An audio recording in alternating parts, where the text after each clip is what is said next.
Are you having problems with a staticky voice in Discord? Try these quick fixes. Head over to voice and video options in your Discord application. Oftentimes, a simple and quick fix is to reset your voice settings.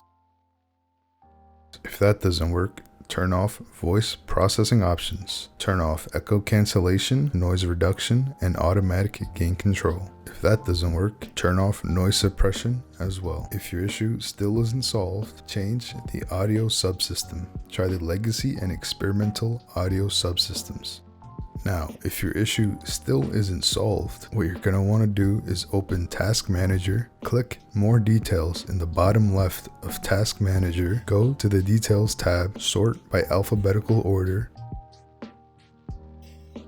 right-click on audiodg.exe, set it to high priority, then click on Set Affinity. Untick all CPU cores. Then you're going to want to tick one core, but you have to make sure that the core you tick is a physical core on your CPU. Your staticky voice problem on Discord should be solved. If it's not and you still need help, leave a comment down below, and that's it for this video.